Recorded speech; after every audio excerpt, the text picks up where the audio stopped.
41 महीने पहले मेरे को भी इस बिजनेस में किसी ने एक शहर से फोन किया था। कितने लोग जानना चाहते हैं मेरे को इसमें फंसाया कैसे गया? बहुत सारे लोग जानना चाहते हैं, लेकिन एक बात बता दूं, इस बिजनेस में फंसने का पहले दर्द बता दे। इस बिजनेस में फंसने का दर्द बता दूं, क्योंकि एक बात बताऊं, लोग आपको फंसाने के लिए लाए हैं, लेकिन हम इटावा से यहां तक आपको बचाने के लिए आए। किसी भी कीमत पर आपको फंसने नहीं देंगे, क्योंकि इस बिजनेस में फंसने का दर्द क्या होता है ये मेरे से ज्यादा कोई नहीं जानता। आप भी जानना चाहते हो? बता दूं? देखो, इस बिजनेस में फंसने का पहला दर्द आज से 41 महीने पहले मैं अपने घर में 11.5 महीने घर और कॉलेज के बीच में रहता था।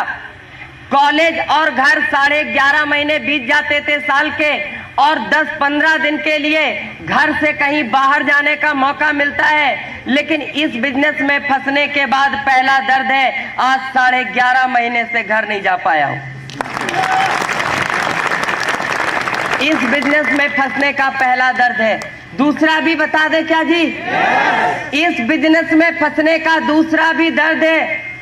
आज से 41 महीने पहले जिन शहरों के नाम किताबों में पढ़े थे, जिन शहरों के नाम लोगों के मुंह से सुने थे, जिन सुना करते थे गोवा बहुत अच्छा स्टेट है, सुनते थे दार्जिलिंग भी देखना चाहिए, सुनते थे जयपुर भी जाने लायक है, लेकिन आज दूसरा दर्द है। इन सारे शहरों में जाने का मौका मिला, इन सारे शहरों में घूमने का मौका मिला, ये दूसरा दर्द है।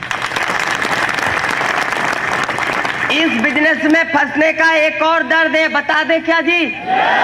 आज से 41 महीने पहले मेरे डैडी मेरे को पर मंथ 5,000 रुपए देते थे पॉकेट खर्चा के लिए। काफी होते हैं ना जी स्टूडेंट के लिए? काफी होते थे। 5,000 रुपए महीने में देते थे।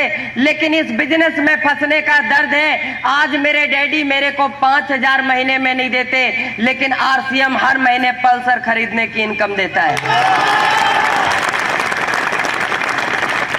इस बिजनेस ने एक और दर्द दिया है। बता दे जी? जानना चाहते हैं? भगवान न करे ये दर्द दुश्मन को भी मिले। बता दूं?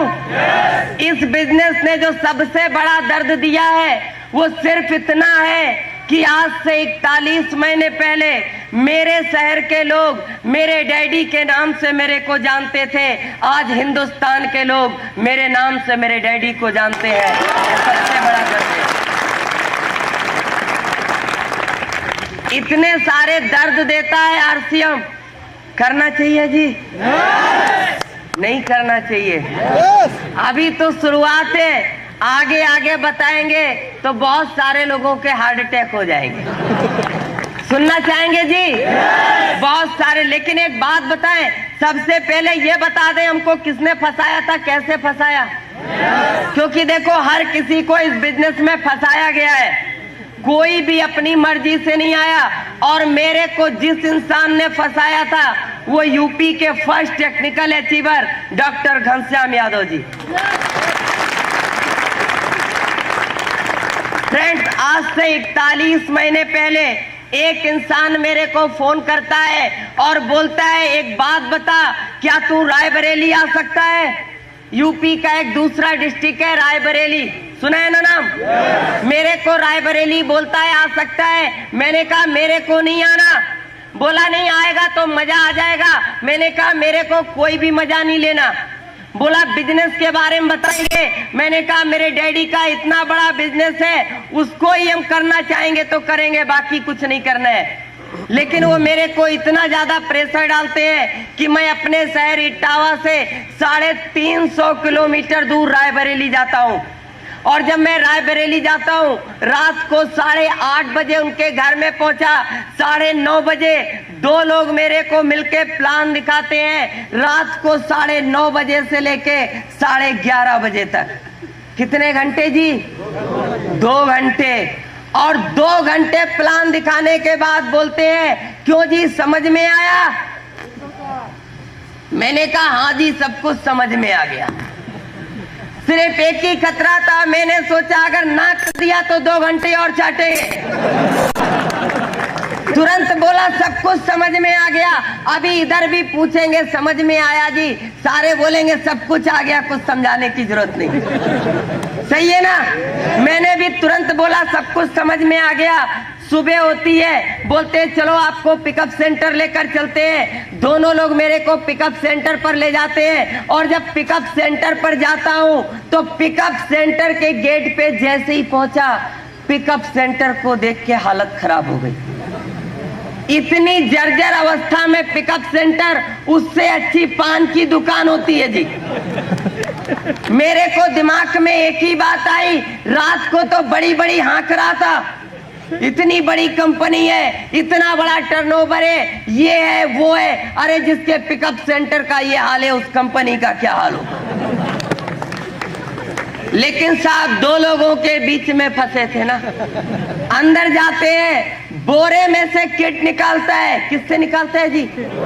बोरे में से धूल झाड़ता है, मेरे को देता है, बोलता है इसमें 3 पैंट का कपड़ा है, 3 शर्ट का कपड़ा है, 1 गरम सूट का कपड़ा है और तेरे को 2990 देना है। कितना देना है जी? ये भी नहीं पूछता पॉकेट में है कि नहीं है, बस देना है।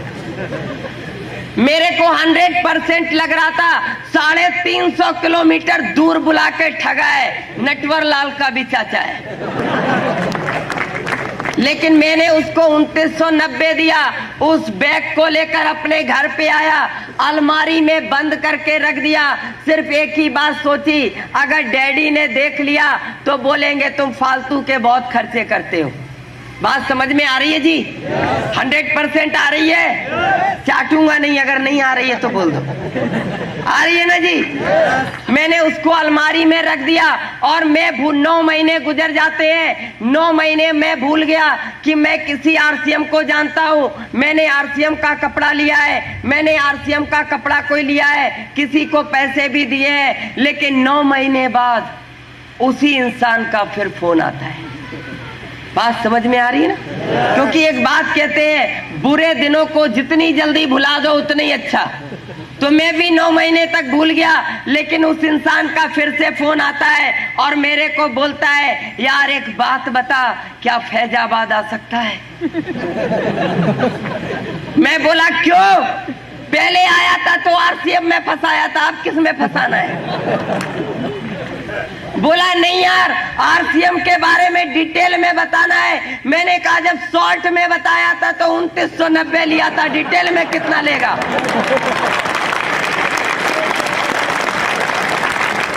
बात को समझने की कोशिश करना। मैंने कहा डिटेल में कितना लेगा? बोला नहीं यार तुम समझते नहीं हो। हिंदुस्तान के पहले डिस्ट्रीब्यूटर मिस्टर बीसी छाबड़ा जी, जिनको हिंदुस्तान भागचंद छाबड़ा जी के नाम से जानता है, भागचंद छाबड़ा जी आ रहे हैं और मैं चाहता हूं, उन्होंने लोगों की तकदीरें बदल दी हैं। मैं चाहता हूं तुम उनके प्रोग्राम को देखो। मैंने कहा एक बात बता, एक इंसान दूसरे इंसान की तकदीर बदल ही नहीं सकता। अगर ऐसा होता तो एक डॉक्टर का बेटा कैंसर से नहीं मरता, एक पुलिस वाले का बेटा अपराधी नहीं बनता, एक डीएम का बेटा चपरासी नहीं बनता और एक प्रिंसिपल का बेटा अनपढ़ नहीं रहता। एक इंसान दूसरे इंसान की तकदीर नहीं बदल सकता। उसने मेरे को एक बात बोली थी कि ये सच है, एक इंसान दूसरे इंसान की तकदीर नहीं बदल सकता, लेकिन ये भी सच है एक इंसान दूसरे इंसान को तकदीर बदलने की तदबीर जरूर बता सकता है। मैं बोला मेरे पास पैसे नहीं है। बोला पिछली बार जितना खर्चा हुआ था वो भी दे दूंगा, इस बार भी आने जाने का सारा पैसा दे दूंगा, जितना भी खर्चा होगा सब दे दूंगा, बस तेरे को आना है। मैं उसके शहर फैजाबाद में पहुंचता हूं और जब उस प्रोग्राम हॉल के गेट पे पहुंचता हूं तो साहब एक इंसान खड़ा रहता है। इधर भी खड़ा होगा ना जी, उधर भी खड़ा रहता है और एक टिकट हाथ में देता है और बोलता है 50 का नोट निकालो।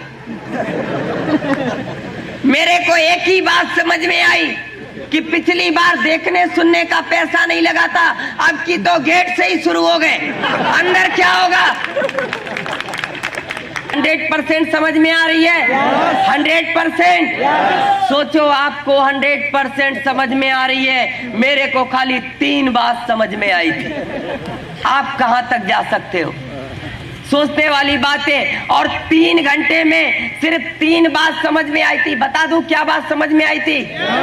पहले घंटे में मेरे को पहली बात समझ में आई थी। छाबड़ा साहब बोल रहे थे कि 17 से 18 लाख लोग आरसीएम का कपड़ा पहन चुके हैं, आरसीएम के डिस्ट्रीब्यूटर बन चुके हैं, और जब तक 1 करोड़ लोगों को आरसीएम का कपड़ा नहीं पहना दूंगा तब तक चैन से नहीं बैठूंगा।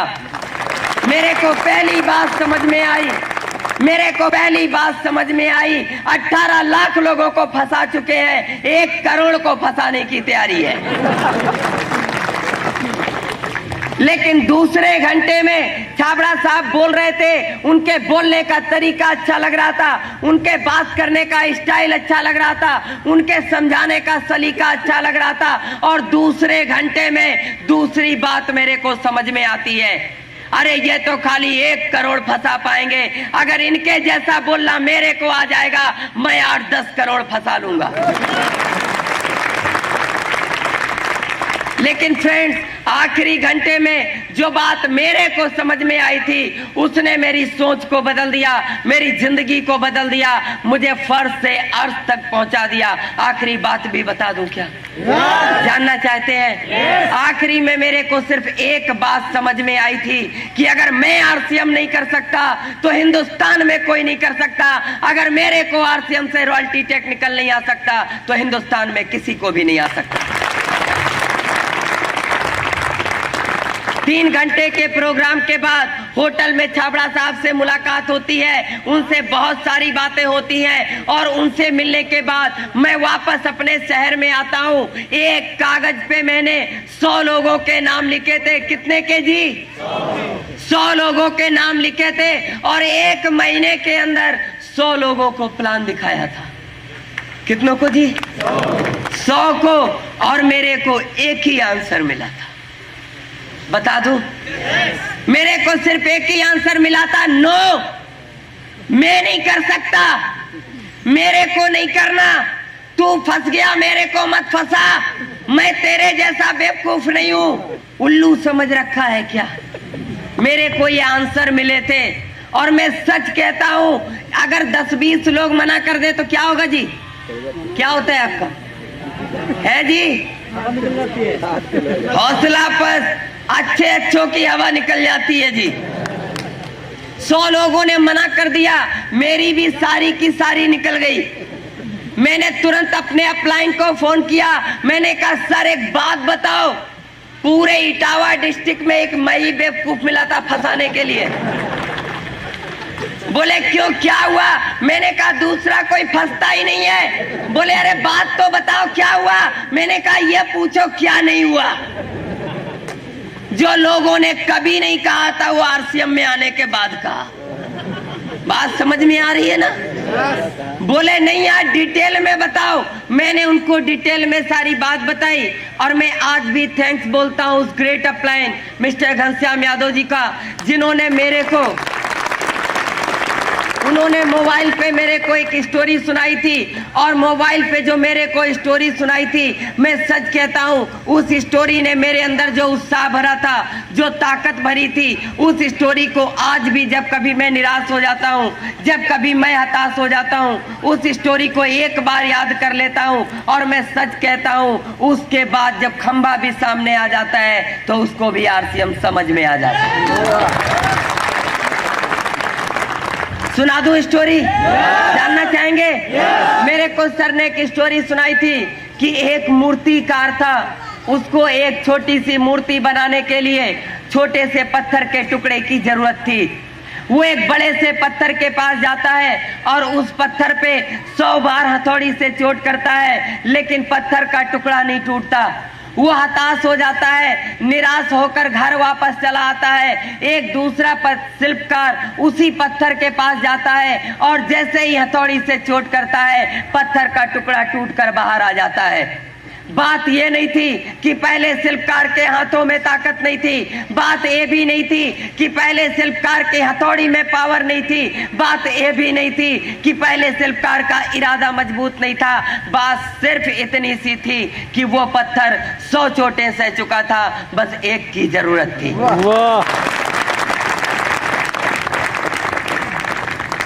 मेरे को सर स्टोरी सुनाते हैं। मैंने तुरंत अपने एक दोस्त को फोन किया, मैंने कहा यार एक बात बता, मेरे को तेरे से मिलना है।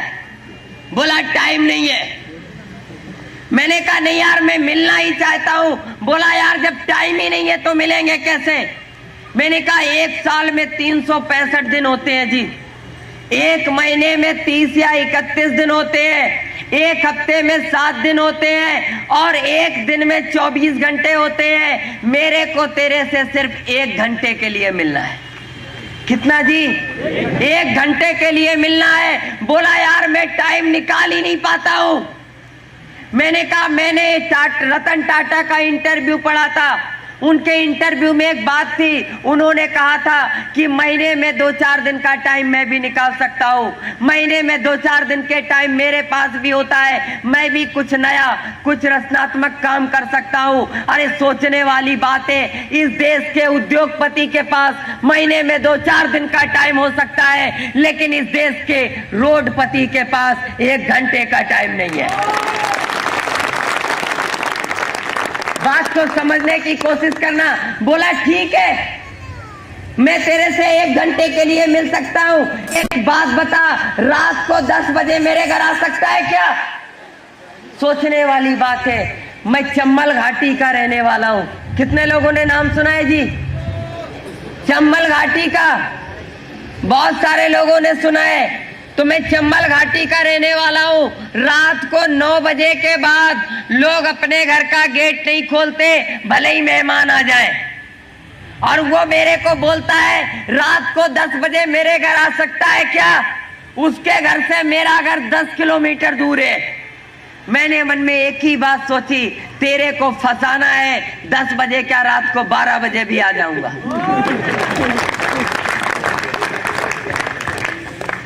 रात के 10 बजे मैं उसके घर पे जाता हूँ, उसकी पूरी फैमिली को बिठा के मैंने आरसीएम का प्लान दिखाया, प्रोडक्ट को बताया, प्रोडक्ट को दिखाया, जो भी मेरे को आता था उतना मैंने उसको बताया।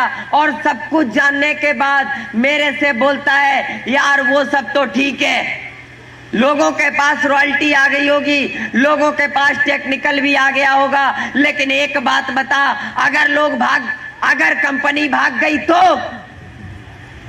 बात समझ में आ रही है जी? कितने लोगों को समझ में नहीं आ रही है? सारे लोगों को आ रही है जी।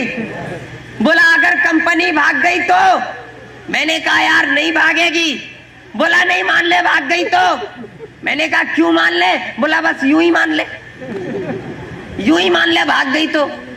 मैंने कहा एक बात बता, आप एक शोरूम में जाते हो, एक शर्ट पसंद आती है, कीमत 500 होती है, आप 500 रुपए देते हो, शर्ट को लेकर शोरूम से बाहर आ जाते हो। शोरूम वाला अपने शोरूम में ताला डाल देता है, बोलता है आज के बाद अपना शोरूम कभी नहीं खोलूंगा, आज के बाद अपना शोरूम कभी नहीं खोलूंगा। आपका कुछ जाता है क्या? कुछ जाएगा?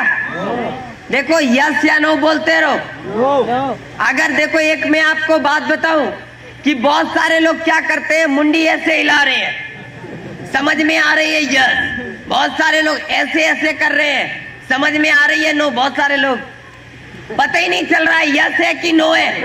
यार बीच वाले का उपयोग ऊपर वाला नहीं ढूंढ पाया, हम आप क्या ढूंढेंगे? और 5 किलो का मत हिलाओ यार, 2 ग्राम का हिलाने से काम चल सकता है। 2 ग्राम की है ना मुंह में, है कि नहीं है? तो उसको हिलाते रहो। नहीं तो मान लो आप भी चलो 5 किलो का हिलाओ, हम भी हिलाए, दोनों लोग हिलाते हैं, देखे मजा आता है कि नहीं? हिलाओ हिलाओ, आएगा जी? अभी सोच रहे होगे कि हम क्यों हिलाएं, 30 देकर अंदर आए, ठीक है ना? हम भी 30 देकर अंदर आए, और आप ज्यादा से ज्यादा 200 किलोमीटर से आए हो, हम 1200 किलोमीटर से आए, ठीक है ना जी? तो जितना हम हिलाएंगे उतना आप भी हिलाएंगे। 5 किलो का नहीं, 2 ग्राम का। समझ में आ रही है ना बात? नहीं जाता है। एक बात बताओ, कितने लोग यहाँ पर है जो बचपन से कपड़े पहन रहे हैं? हाथ उठाएंगे जी। कोई बचपन से पहन रहा है तो हाथ नहीं उठाने का। बचपन से पहन रहे हैं ना जी सारे लोग? कोई बचपन में पहनना तो नहीं शुरू किया? सारे लोग बचपन से कपड़े पहन रहे हैं। एक बात ईमानदारी से बताओ, एक बात बताएंगे, थोड़ा खड़े होंगे भैया, आप बहुत खूबसूरत लग रहे हैं। एक बात बताओ, ये कपड़ा सिलवाने के लिए जमीन बेची थी? नहीं बेची? पक्का है? याद है ना? पक्का है? बैठ जाओ सर। अच्छा, आप थोड़ा खड़े होंगे, लेटे क्यों है सर जी? बैठ जाइए आराम से, खड़े होंगे थोड़ा। ये कपड़े पहनते हो, उधार मांग के लाए हो जी? उधार तो नहीं मांगा ना? लोन लिया था बैंक में इस कपड़े को पहनने के लिए? लोन भी नहीं लिया? सच बोल रहे हो कि झूठ बोल रहे हो? इसने लोन लेके भी कपड़े नहीं खरीदे। बैठ जाओ। अच्छा, एक बात बताओ, गांव के साहूकार से, महाजन से किसने कर्जा लेके पैंट शर्ट खरीदा? कोई है क्या? नहीं है। बात को समझने की कोशिश करना कि पैंट शर्ट खरीदने के लिए कर्जा नहीं लेना पड़ता, बैंक से नहीं लेना पड़ता, प्राइवेट नहीं लेना पड़ता, खेत नहीं बेचना पड़ता। किसी ने मकान गिरवी रखा क्या पैंट शर्ट बनवाने के लिए? आज तक नहीं रखा। सोचने वाली बात है। अगर आप आरसीएम का कपड़ा पहनोगे तो क्या कुछ बेचना पड़ेगा जी? नहीं बेचना पड़ेगा। आप कपड़े लोगे और पैसे दोगे, कपड़े घर में आ जाएंगे। लेकिन ईमानदारी से एक बात बताओ, आपने कपड़े घर में रख लिए, अगर कंपनी भाग गई तो आपका कुछ जाएगा? नहीं जाएगा। लेकिन सोचने वाली बात है, fashion shooting private limited company के मालिक मिस्टर त्रिलोक चंद छाबड़ा जी, जिन्होंने अगस्त 2000 में आरसीएम बिजनेस की शुरुआत की। इसकी किट का कपड़ा भीलवाड़ा के अंदर बनता है, इसके सलवार सूट का कपड़ा, इसकी साड़ियों का कपड़ा सूरत के अंदर बनता है, इसके खाने पीने के आइटम जयपुर के अंदर बनता है, कॉस्मेटिक का सामान सिलवासा के अंदर बनता है। कई हजार करोड़ रुपया का माल अभी हमारे गोदामों में पड़ा हुआ है। कई 100 करोड़ रुपए का माल हमारे ट्रांसपोर्टों पे पड़ा रहता है। कई 100 करोड़ रुपए का माल हिंदुस्तान के डिपो पिकअप सेंटर और आरसीएम बाजार में पड़ा रहता है। आपको 1 रुपए का शैम्पू देने से पहले कंपनी को कई करोड़ रुपए इन्वेस्टमेंट करने पड़ते हैं। ये पहली हिंदुस्तान की ऐसी कंपनी है, दुनिया की पहली ऐसी कंपनी है जिसके ऊपर 1 रुपया भी गवर्नमेंट का कर्जा नहीं है। दुनिया की पहली ऐसी कंपनी है जिसके ऊपर 1 रुपया भी प्राइवेट फाइनेंस नहीं है। जरा सोच कर बताओ, अगर कंपनी भाग जाएगी तो आपका तो कुछ नहीं जाएगा, लेकिन मिस्टर टीसी छाबड़ा जी सड़क पर आ जाएंगे। कंपनी भागेगी क्या जी? भागेगी जी? भाग सकती है? फिर वही बात आती है, वो सब तो ठीक है, चलो मान लिया नहीं भागेगी, लेकिन मेरे 2 नहीं बने तो? क्यों जी? अगर मेरे 2 नहीं बने तो? मैंने कहा यार बन जाएंगे, सबके बन जाते हैं। बोला नहीं, मान ले मेरे नहीं बने तो? मैंने कहा यार मेरे को 2 मिल गए, निषाद सर जी को 2 मिल गए, लालमणि जी को 2 मिल गए, तेरे को भी मिल जाएंगे। बोला नहीं, मान ले मेरे नहीं बने तो? मैंने कहा यार रिश्तेदारों को बताना। बोला मान ले रिश्तेदारों ने मेरी बात नहीं मानी तो? मैंने कहा दोस्तों को बताना। बोला मान ले दोस्तों ने भी मेरी बात नहीं मानी तो? मैंने कहा यार दुनिया में तेरी इतनी तो इज्जत होगी कि 2 लोग तेरी बात मान ले। बोला मान ले मेरी इतनी भी इज्जत नहीं है तो?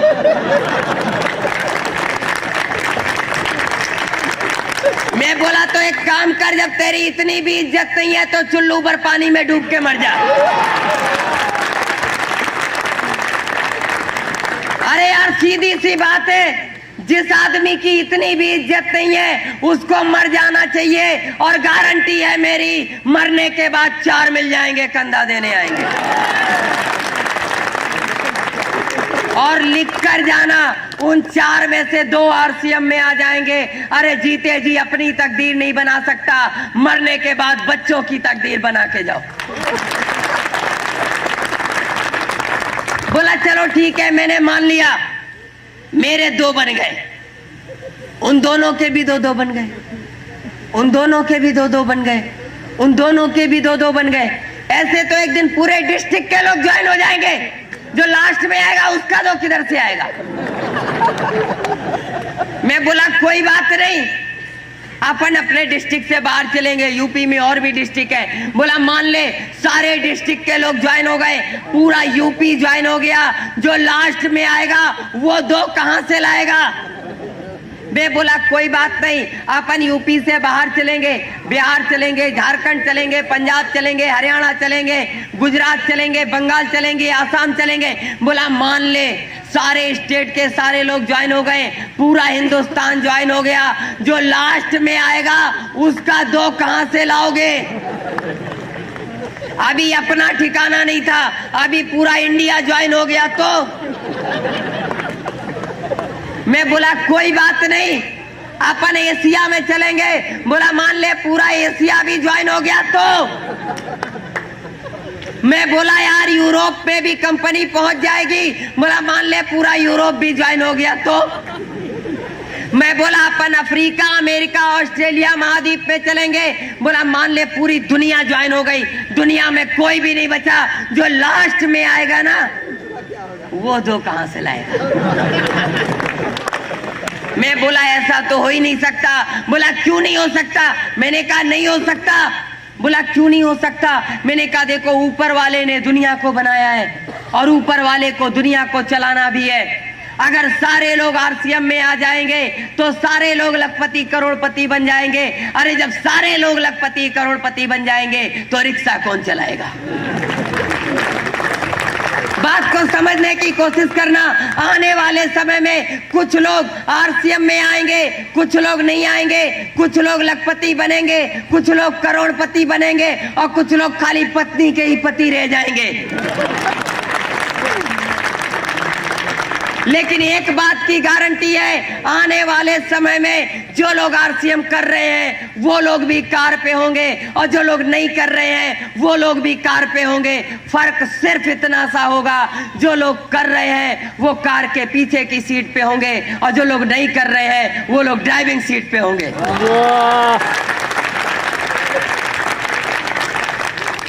बात समझ में आ रही है?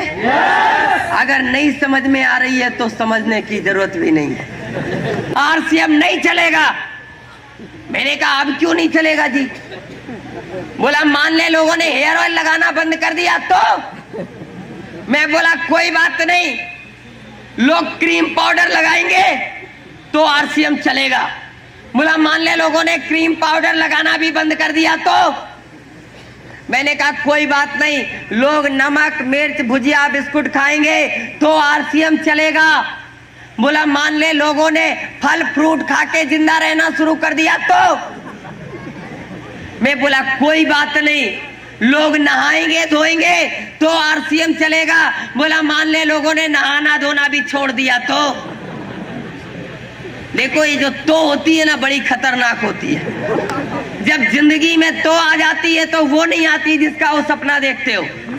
जिंदगी में 2 में से एक ही चीज साथ में रहेगी, या तो रहेगा या वो रहेगा। बात समझ में आ रही है? तो को रखना है कि वो को और जेब में है कौन? तो वो मैंने कहा कोई बात नहीं, लोग नहाएंगे धोएंगे तो आरसीएम चलेगा। बोला मान ले लोगों ने नहाना भी छोड़ दिया तो मैंने कहा यार मोबाइल पे बातचीत कर सकते हो तो आरसीएम चलेगी। बोला मान ले लोगों ने बातचीत भी बंद कर दी। मैंने कहा लोग कपड़े धुलेंगे तो आरसीएम चलेगा। बोला तू कपड़े धोने की बात करता है, अगर लोगों ने पहन नहीं छोड़ दिए तो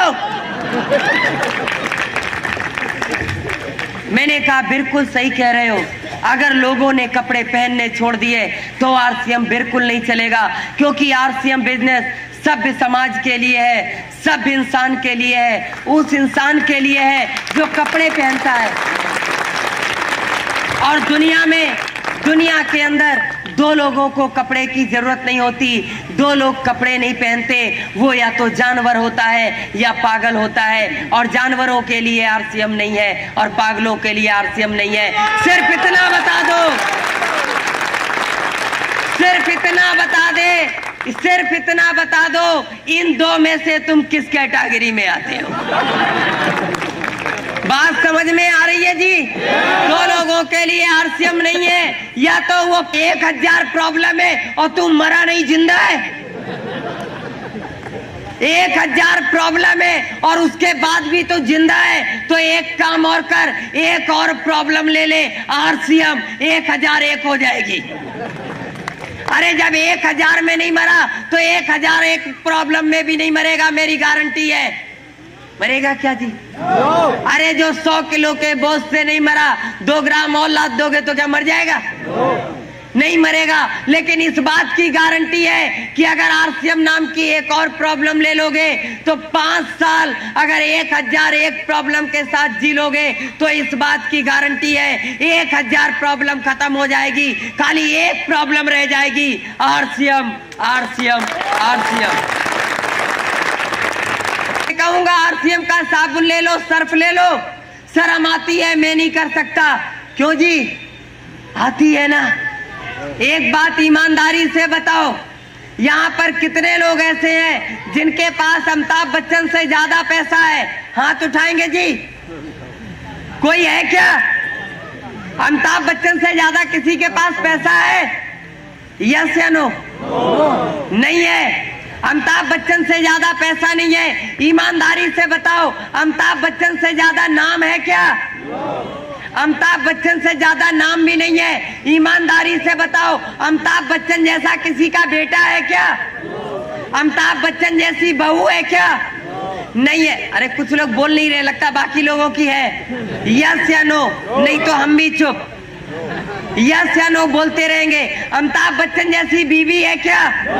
नहीं है। अमिताभ बच्चन सुपरस्टार है, यहाँ पर कोई है क्या? नहीं है। सोचने वाली बात है। अमिताभ बच्चन के पास सब कुछ आपसे ज्यादा है और अमिताभ बच्चन टीवी में आता है और क्या बोलता है जी?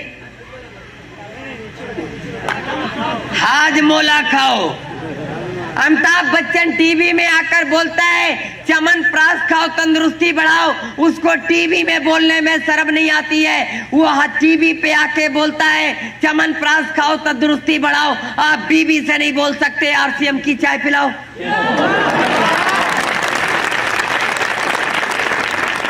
बात को समझने की कोशिश करना। अमिताभ बच्चन को शर्म नहीं आती और हमको शर्म आती है। उसके पास शर्म नहीं आती, इसीलिए उसके पास पैसा आता है, और हमको शर्म आती है, इसीलिए हमको हमारे पास नहीं आता है। उसको शर्म नहीं आती, उसको सफलता मिलती है, हमको शर्म आती है, इसीलिए हमको सफलता नहीं मिलती। बात समझने की कोशिश करना। अभी देखो, लोग बोलने का पैसा लेते हैं, वो ऐड करते हैं, पैसा ले जाते, और हमको ऐड करने में शर्म आती है। बात को समझने की कोशिश करना। एक खूबसूरत सी लड़की टीवी पे आती है। अभी मैं एक बार टीवी देख रहा था, वैसे मैं बहुत कम टीवी देखता हूँ, अब ये तो मेरे को नहीं पता, मैं उसमें ऐड देख रहा था, क्योंकि ये तो टीवी में आजकल पता ही नहीं चलता है कि पिक्चर के बीच में ऐड आता है कि ऐड के बीच में पिक्चर आती है। ये तो पता नहीं चलता है ना जी। तो मैं ऐड देख रहा था, एक खूबसूरत सी लड़की आती है टीवी पे, एक खूबसूरत सी लड़की आती है, उसका ज्यादा नाम तो नहीं पता है, लेकिन वो बोलती है मेरी खूबसूरत त्वचा का राज साबुन है। अब साबुन का नाम नहीं ले सकते ना, उस साबुन वाले मेरे को पैसा नहीं देते, जो ऐड करने का देते हैं उन्हीं का नाम लेते हैं जी। बोलती है मेरी सुंदरता का राज साबुन है जी। एक बात बताओ, थोड़ा आप खड़े होंगे जी, सफेद टोपी लगाए हैं, साबुन लगाते हैं जी? लगाते हैं। कितने साल से लगा रहे हैं जी? 8 साल से लगा रहे हैं। 8 साल से ये साबुन लगा रहे हैं जी। एक बात ईमानदारी से बताओ, उस लड़की की खूबसूरत त्वचा हो गई, आपकी क्यों नहीं हुई जी? क्या साबुन कंपनी वाले से आपकी दुश्मनी है क्या? कोई खानदानी अदावत है जी? है जी? उसकी हो गई, आपकी क्यों नहीं हुई जी? बैठिए सर जी, हम बताते हैं। बात को समझने की कोशिश करना, क्योंकि ये जब साबुन लेने जाते हैं तो इनकी जेब से 14 रुपया जाता है और उसकी जेब में 14 करोड़ पहुंचता है। ये काले हो जाते हैं और लाल हो जाते हैं। और मैं उनको ग्रेट बोलता हूं क्योंकि मैंने उनसे बहुत कुछ सीखा है। बात को समझने की कोशिश करना। मेरा एक दोस्त है, मैं जब भी उसको फोन करता हूँ बोलता हूँ और यार कैसे हो, क्या चल रहा है, तो बोलता है बस कट रही है। क्या बोलता है जी? कट रही है। जब भी उसको फोन किया बोला कट रही है। मैंने अभी उसको फोन किया था दीपावली पे, मैंने बोला और यार क्या है, रात को 11 बजे, तो बोला कट रही है। मैंने कहा क्या कट रही है, रात को 11 बजे सब्जी काट रहा है क्या? बोला नहीं बिस्तर पे हूं। मैंने कहा बिस्तर पे क्या काट रहा है? बोला कट रही है। सोचने वाली बात है। बोला जिंदगी कट रही है। सुना है कि 84 लाख योनियों के बाद इंसान का शरीर मिलता है और उसके बाद भी लोग कहते हैं कट रही है। काटने के लिए भेजा है क्या जी? लेकिन कट रही है। एक मेरा और दोस्त है, उसको जब भी फोन करता हूं बोलता गुजर रही है। मैं बोला और क्या हाल चाल है? बोला गुजर रही है। नए साल पे उसको फोन किया, बोला हैप्पी न्यू ईयर, और क्या हाल चाल है? बोला गुजर रही है। 15 साल का, मैं 15 साल पुरानी दोस्ती है उससे, बचपन का दोस्त है, बोलता है गुजर रही है। मैंने कहा पिछले 15 साल से कह रहे हो गुजर रही है गुजर रही है, गुजर क्यों नहीं जाते? 15 साल से गुजर ही नहीं पाए। साइनाइड खा लो 2 मिनट में गुजर जाओ। बात को समझना। लोगों की गुजर रही है, कट रही है, गुजार रहे हैं। इकट्ठे गुजर जाओ ना यार, घिसट घिसट क्यों को गुजर रही है। और फिर भी लोग कहते हैं क्या आरसीएम करना जरूरी है? जरूरी है जी? नहीं, मजबूरी है। क्योंकि लोगों की कट रही है, हमको काटनी नहीं है। लोगों की गुजर रही है, हमको गुजारनी नहीं है। वो कैसे दिखते हैं मेरे को नहीं पता, लेकिन अपने को झक्कास रहना है, अपने को बिंदास रहना है। ट्रांसपोर्ट कंपनी के मालिक हावड़ा में रहते थे। हावड़ा में हम सारे लोग पैदा हुए। वो बहुत बड़े बिजनेसमैन है। मेरी मदर फाइनेंसर है। हम लोग अभी आज की तारीख में इटावा में भी मेरा घर है। मेरे दादाजी रॉयल फैमिली से थे और हम लोगों ने जिंदगी में, जब मैं दुनिया के अंदर आया था तो मैं ऐसा ही आया था जैसा आपको दिखता हूँ। बात समझ में आ रही है जी? और क्योंकि मैं इस देश से बाहर भी रहा हूँ, मेरी आधी से ज्यादा जिंदगी हिंदुस्तान के बाहर गुजरी है। मैंने हिंदुस्तान में आकर हिंदी को भी सीखा है। मैं बहुत अच्छी तरीके से हिंदी बोलना लगभग 2 साल से जानता हूँ। मैं टूटी फूटी बोलता हूँ, बहुत सारे शब्द मैं हिंदी के नहीं बोल पाता हूँ। अगर आपको दिक्कत होगी मेरी बात को समझने में तो आप बता देंगे, ठीक है ना जी? वैसे सारी चीजें समझ में आ रही होंगी, क्यों लालमणि जी? कोई दिक्कत तो नहीं हो रही होगी जी सर? तो हम लोग थोड़ी सी बात करते हैं कि लोग जिंदगी के साथ समझौता करते हैं, लोग जिंदगी के साथ एडजस्टमेंट करते हैं, और लोग जिंदगी के साथ समझौता कैसे करते हैं जानना चाहते हो जी? सारे लोग, कितने लोग जानना चाहते हो जी? सारे लोग जानना चाहते हैं। ओके सर, मैं आपको एक बात बताऊं कि अभी मेरा मानना है कि हिंदुस्तान के अंदर 95% यंग लोग, अगर उनकी एज 18 साल से 25 साल है, 95% लोग अगर उनके पास मोटरसाइकिल है तो सिर्फ 2 ही कारण हैं, या तो उनके पापा ने दी है या उनके पत्नी के पापा ने दी है। गलत बोल दिया क्या जी? सही बोला। देखो राजा पाकर में ऐसा नहीं होता है, हमारे इधर ऐसा होता है। 2 ही कारण है, या तो अपने पापा देते हैं या पत्नी के पापा देते हैं, ठीक है ना जी? और अभी क्या होता है कि जब नई नई मोटरसाइकिल मिलती है, नई नई शादी होती है तो नई नई मोटरसाइकिल मिलती है। अभी लोग जिंदगी के साथ समझौता कैसे करते हैं, थोड़ा सा समझने की कोशिश करना। अभी नई नई मोटरसाइकिल मिली, नई नई शादी होती है, अपन मोटरसाइकिल में आगे बैठते हैं और अपनी लाइफ को पीछे बिठाते हैं। लाइफ मतलब समझते हैं जी? लाइफ मतलब समझ में आ रही है ना जी? लाइफ मतलब जान, मेरी जान। देखो अभी शादी नहीं हुई पर एक्सपीरियंस है। जब नई नई शादी होती है तो सबको जान ही दिखाई देती है, ठीक है ना जी? अभी अपन आगे बैठते हैं और अपनी लाइफ को पीछे बिठाते हैं और उसके बाद जिंदगी में एक ही गाना चलता है कि जिंदगी एक सफर है सुहाना। बहुत मस्ती से जिंदगी चल रही होती है और 2-3 साल गुजर जाते हैं, एक नया आइटम दुनिया में आ जाता है। नया आइटम समझ में आ रही है ना जी? सारे लोगों को आ रही है जी? एक नया आइटम दुनिया में आ जाता है। अभी थोड़ा सा सीन बदलता है और सीन के साथ सॉन्ग भी बदलता है। अभी अपन आगे बैठते हैं और आइटम को बीच में बिठाते हैं और अब लाइफ हो जाती है। क्या होती है जी? लाइफ हो जाती है। और लाइफ के बाद वाइफ हो जाती है। वाइफ को पीछे बिठाते हैं और उसके बाद जिंदगी में एक ही गाना चलता है, 100 साल पहले हमें तुमसे प्यार था। अभी शक है कि नहीं है, लेकिन 100 साल पहले था, गारंटी है। और अभी थोड़ा सा जिंदगी में और परिवर्तन आता है, 2-3 साल और गुजरते हैं, पहला वाला आइटम बड़ा हो जाता है और दूसरा वाला दुनिया में आ जाता है। और आप क्या करते हैं? देखो लोग एडजस्टमेंट कैसे करते हैं, समझने की कोशिश करना। पहले वाले आइटम को टंकी पे बिठाते हैं, फिर अपन बैठते हैं, फिर दूसरे वाले आइटम को बीच में बिठाते हैं और अब पत्नी हो जाती है। क्या हो जाती है जी? पत्नी हो जाती है। पत्नी को बोलते हैं ऐसा कर, आधा सीट पे आधा कैरियर पे।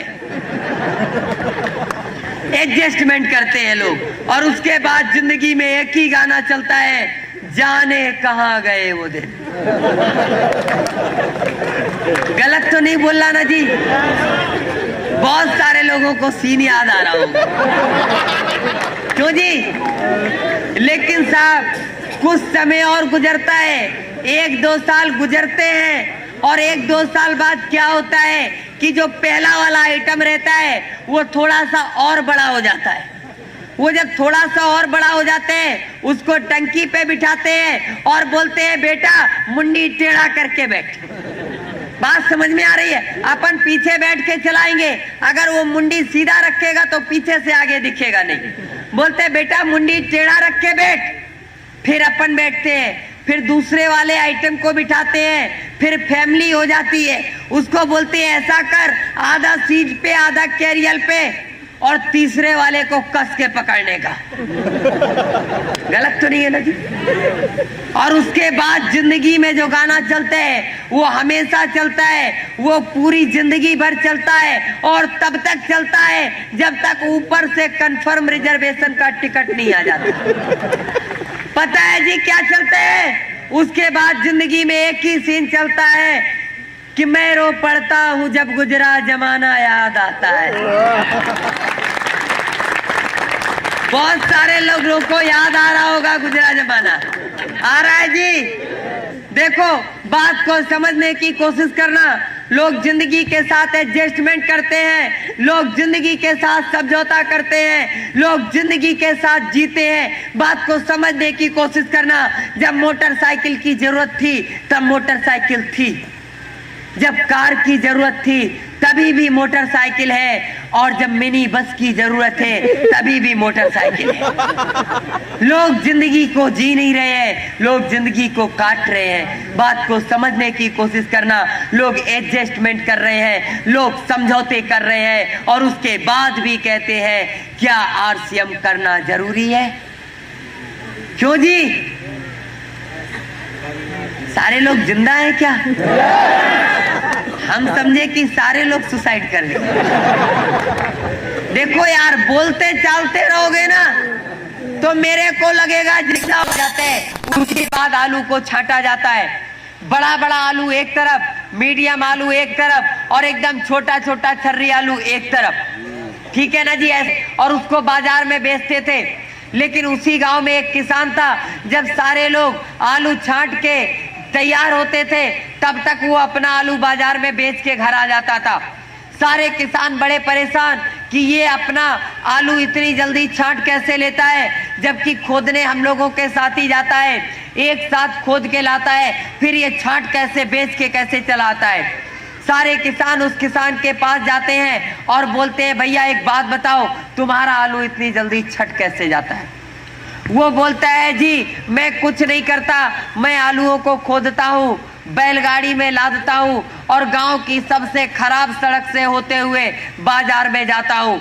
और जब बैलगाड़ी हिलती डुलती है, बहुत सारे धक्के लगते हैं, बहुत सारे झटके लगते हैं, तो उन दोचियों में क्या होता है, बड़ा बड़ा आलू सबसे ऊपर आ जाता है, मीडियम आलू बीच में आ जाता है और छोटा आलू सबसे नीचे चला जाता है। बात को समझने की कोशिश करना। Same RCM. जब बुरा वक्त आता है, बुरी परिस्थिति आती है, कठिन से कठिन दौर आता है, कठिन से कठिन हालात आते हैं, जो लोग लड़ते रहते हैं, जो लोग करते रहते हैं, वो लोग आरसीएम में रॉयल्टी, टेक्निकल और रूबी स्टार पे जाते हैं। और जो लोग रुक जाते हैं, जो लोग थम जाते हैं, वो यहाँ से बाहर हो जाते हैं। और एक मैं आपको बात बता दूं, इस देश को छोटे आलू टाइप के लोगों की जरूरत नहीं है, इस समाज को भी ऐसे लोगों की जरूरत नहीं है। आप अपने परिवार से पूछ लेना, छोटे आलू टाइप के लोगों की जरूरत नहीं है, तो आरसीएम को भी ऐसे लोगों की जरूरत नहीं है। आरसीएम उन लोगों का बिजनेस नहीं है जिनके पास दिल ही नहीं है। आरसीएम उन लोगों का बिजनेस है जिनके पास कलेजा है। बात समझ में आ रही है जी? पहली बार आप लोगों से मुलाकात है, थोड़ा सा अपने बारे में बता दे जी, थोड़ा सा। कितने लोग जानना चाहेंगे जी? पहली मुलाकात है, क्यों सर जी, डिटेल अपनी भी डिटेल हो जाए, क्योंकि पहली मुलाकात है और पहली मुलाकात में एक बार परिचय पूरा होना चाहिए। क्यों जी? मैं आपको बता दूं, मैं वेस्ट बंगाल हावड़ा में पैदा हुआ था।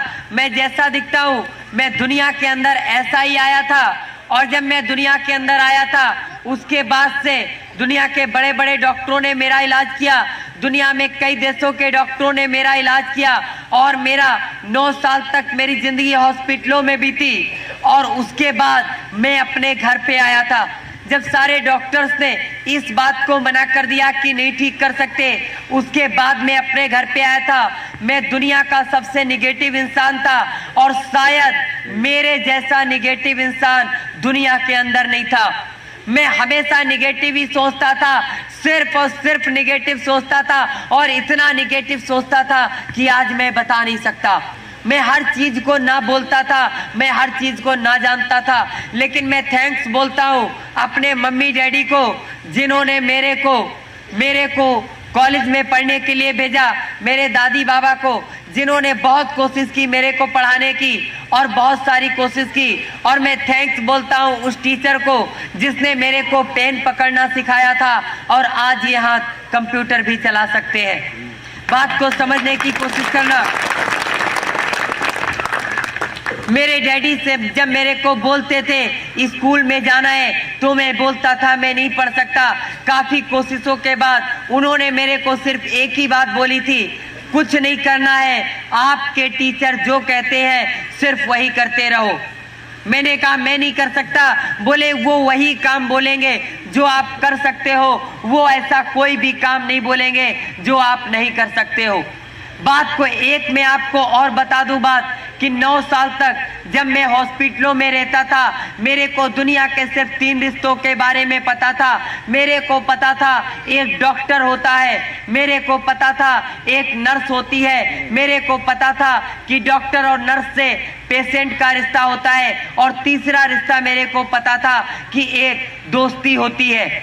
3 ही रिश्ते मेरे को पता थे, लेकिन घर आने के बाद बहुत बाद मैंने जाना कि मम्मी भी होते हैं, डैडी भी होते हैं, दादाजी भी होते हैं, दादी जी भी होते हैं, और दुनिया के बहुत सारे रिश्ते भी होते हैं। दुनिया में 9 साल बाद मैंने जाना। जब मैं स्कूल जाता था तो जो मेरे टीचर कहते थे मैं करता था। जो मैं आज भी थैंक्स बोलता हूँ कि मैंने सिर्फ फॉलो किया जो वो बोलते चले गए, और मैं पढ़ता चला गया। लेकिन मेरे अंदर से बहुत सारी नेगेटिविटी नहीं गई। मैं बहुत सारा नकारात्मक बातें सोचता था, मैं बहुत ज्यादा नो सोचता था, मैं बहुत ज्यादा नहीं सोचता था। बात को समझने की कोशिश करना।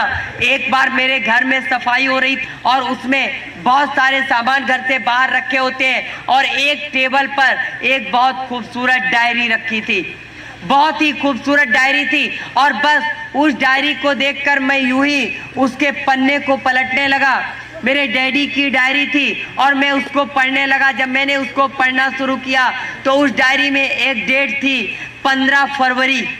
15 फरवरी उसमें डेट लिखी हुई थी और मैंने उस पन्ने पर मेरे डैडी ने लिखा था कि कल डॉक्टर ने डिलीवरी की डेट दी है, मेरा पहला बेटा दुनिया में आने वाला है और जब मेरा बेटा दुनिया में आएगा मेरा दो ही सपना है, या तो मैं उसे बहुत बड़ा बिजनेसमैन बनाऊंगा, मेरे से भी बड़ा बिजनेसमैन बनेगा, या फिर वो पायलट बनेगा।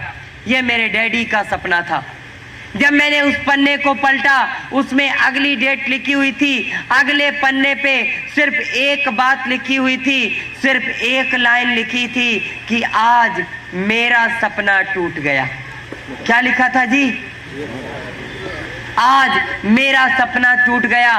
पहली बार जिंदगी को एहसास हुआ कि जब मैं दुनिया में आया था तो मेरे डैडी का सपना टूटा था। जिंदगी में पहली बार जाना कि जब बच्चा पैदा होता है वो रोता है या नहीं रोता ये तो नहीं पता, लेकिन ये बात पता चली कि जब मैं दुनिया में आया था तो मेरे डैडी ने रोया था, मेरे मम्मी ने रोया था, जो लोग मेरे को प्यार करते हैं उन लोगों ने भी रोया होगा। पहली बार जिंदगी में एहसास हुआ था। और मैं सच कहता हूँ, मैंने अपनी दोस्त से बोला कि एक मेरी डैडी ने डायरी में बात लिखी हुई थी, आज मैंने महसूस किया, आज मेरे को लगता है कि मेरे को दुनिया में आना ही नहीं चाहिए था। मैं आज सोच पाया इस बात को। मेरे दोस्त ने मेरे को एक बात बोली थी, यार अगर तुम चाहो तो तुम्हारे डैडी ने उस दिन तुम्हारे लोगों ने रोया था, लेकिन अगर तुम चाहो तो जिंदगी में वो वक्त भी आ सकता है कि दुनिया में तुम्हारे आने पर भी लोग रोए थे, लेकिन तुम्हारे जाने पर भी लोग रोएंगे।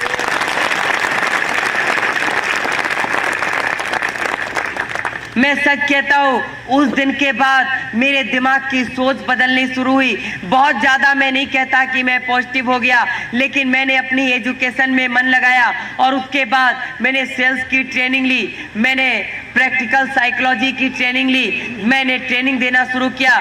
कुछ लोगों के साथ मेरा कांटेक्ट हुआ और मेरे को आरसीएम में किसी ने ज़बरदस्ती ज्वाइन करवाया। मैं पहले भी बोल चुका हूँ। और उसके बाद मैंने आरसीएम में ट्रेनिंग देना शुरू किया, फिर मैंने आरसीएम को करना भी शुरू किया। और मैं सच कहता हूँ, आज मैंने अपने डैडी से एक ही प्रॉमिस किया था कि सफलता की जिन बुलंदियों को छूने को लोग तरसते हैं, सफलता की उन बुलंदियों पर अदमे कदमों के निशान छोड़ जाऊंगा। मानते हैं इस बात को जी? जानते सारे लोग हैं, मानते भी सारे लोग हैं, पर करते सारे लोग नहीं। यस या नो सर? करते नहीं है सारे लोग। और मैं आपको एक बात बताऊं, एक बार मैं बीसी साहब का प्रोग्राम देख रहा था और बीसी साहब ने एक बात बोली थी कि अगर आपको जिंदगी में कुछ हासिल करना है, कुछ बड़ा हासिल करना है, तो एक काम करो। अगर आपको दूध बहुत अच्छा लगता है, आपको खाना खाने के बाद दूध की जरूरत पड़ती है, बिना दूध पिए आप सो नहीं सकते हो, तो आज एक काम करो, आज कसम खा लो, तब तक दूध नहीं पिएंगे जब तक रॉयल्टी नहीं आ जाएगी।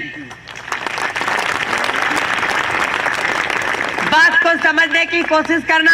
उन्होंने कहा था, जो चीज आपको सबसे प्यारी लगती है, आप कसम खा लो कि उस चीज को उस दिन तक नहीं छुओगे जब तक आपको कोई पिन नहीं मिल जाती, आपको रॉयल्टी टेक्निकल नहीं मिल जाता, कुछ नहीं मिल जाता। बात को समझने की कोशिश करना।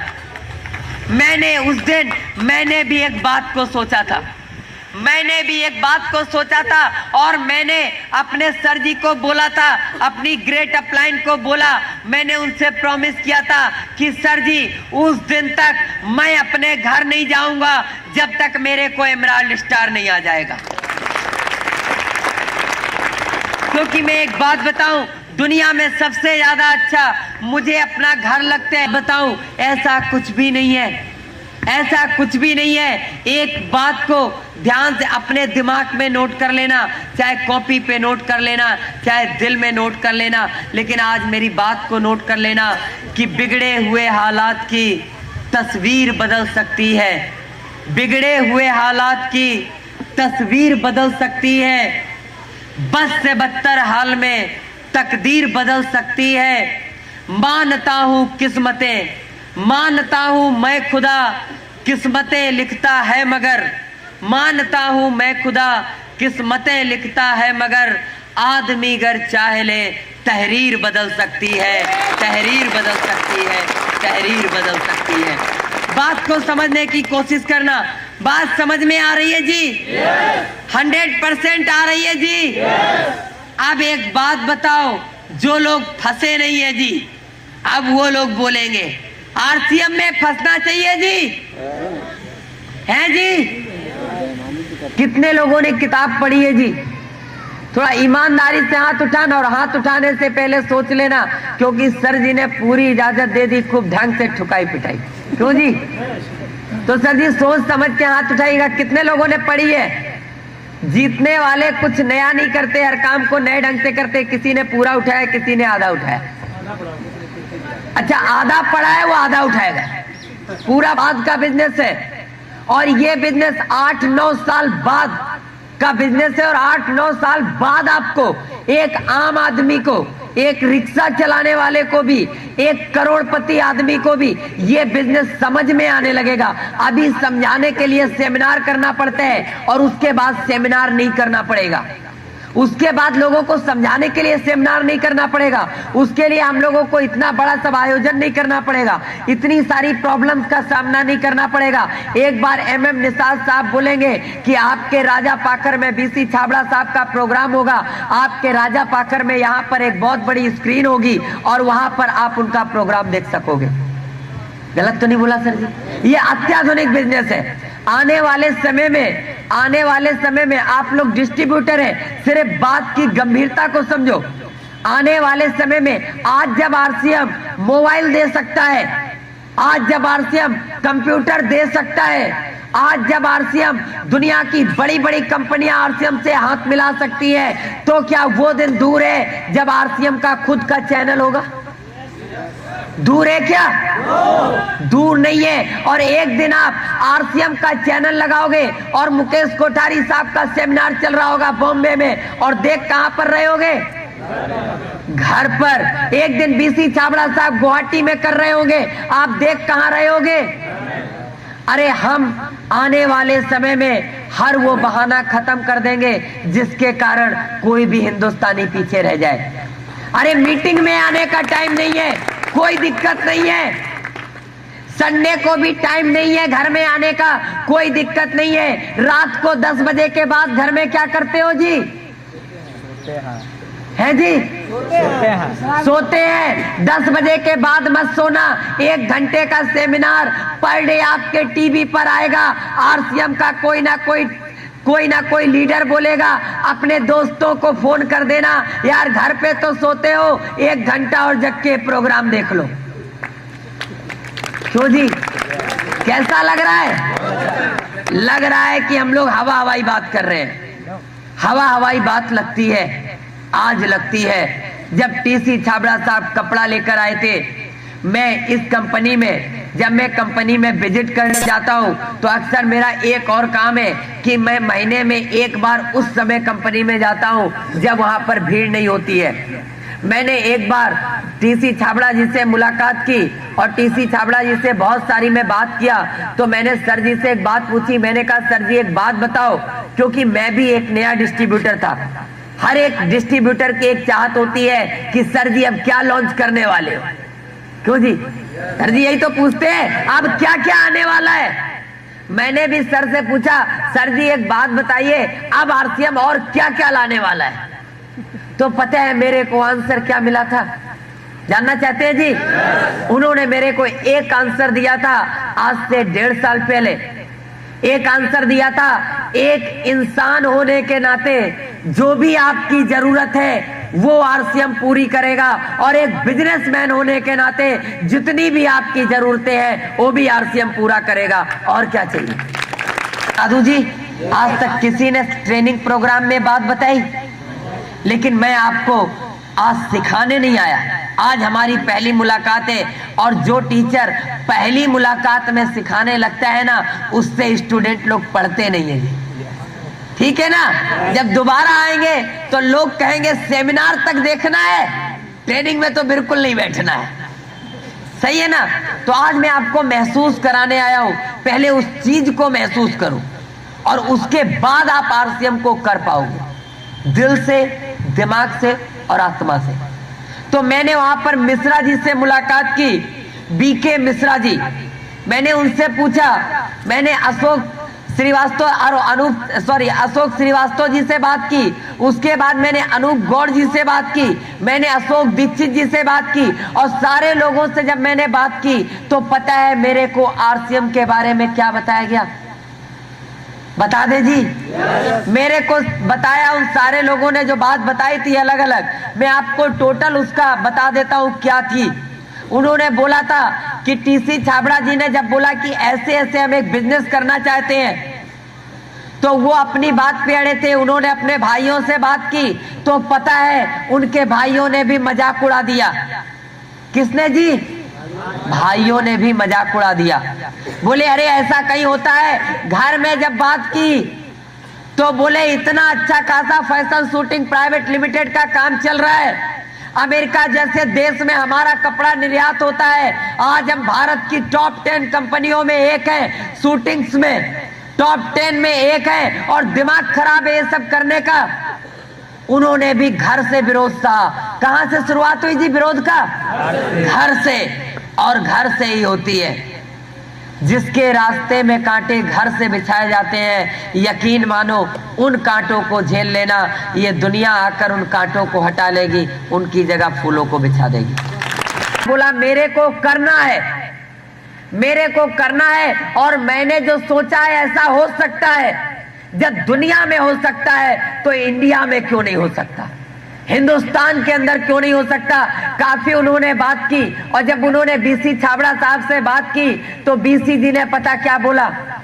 अब नहीं मानते हो तो चलो हम तुम्हारा सहयोग कर देंगे। क्या बोला जी?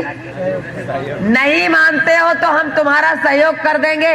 और जितने उनके ऑफिस के वर्कर थे वो लोग आपस में यही बोलते थे, लगता है टीसी साहब का फिर गया है। क्या जी? माथा।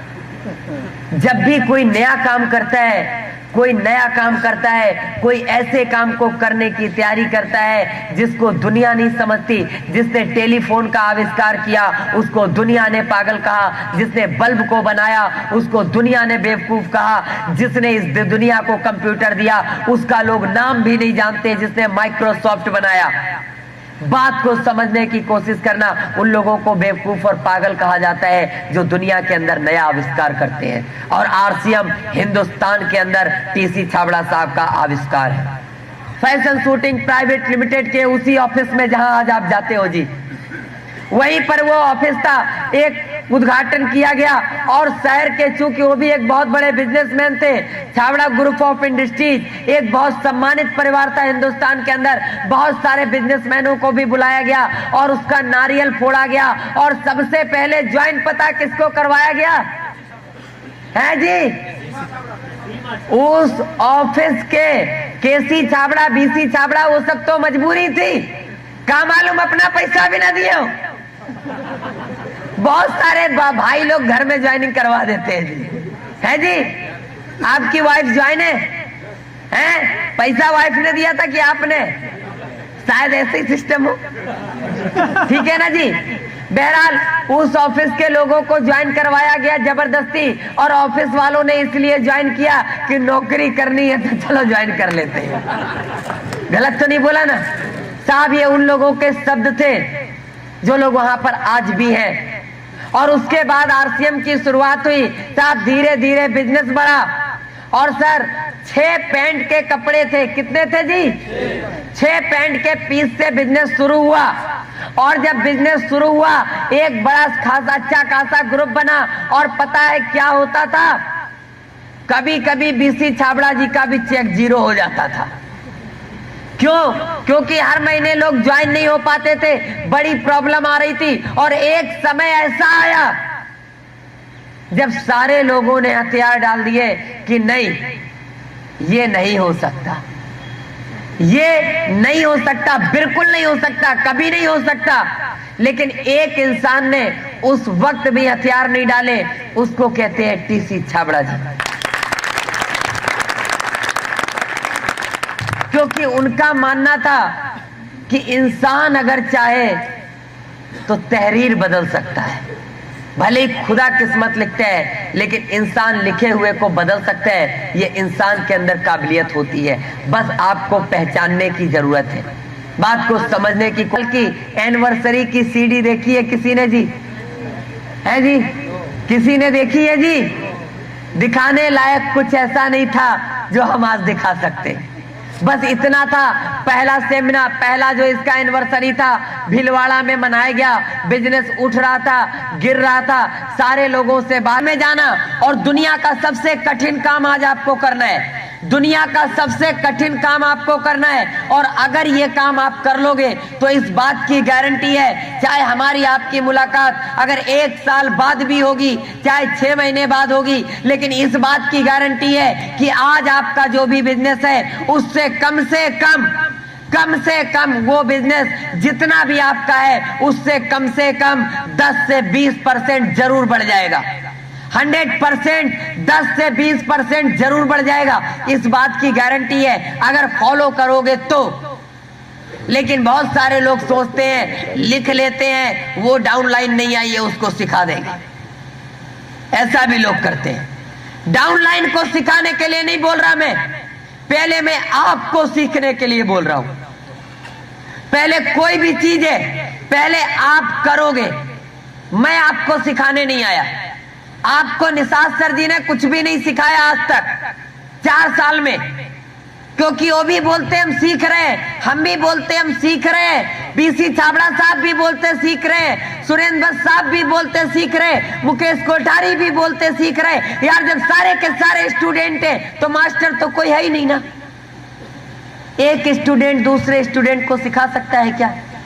नहीं, सिर्फ बता सकता है। और आपको इस बिजनेस में सिर्फ इतना करना है, जो भी आपने नोट किया है, आपकी जो भी डाउनलाइन है उसको बताना नहीं है, सिखाना भी नहीं है, उसको करके दिखाना है।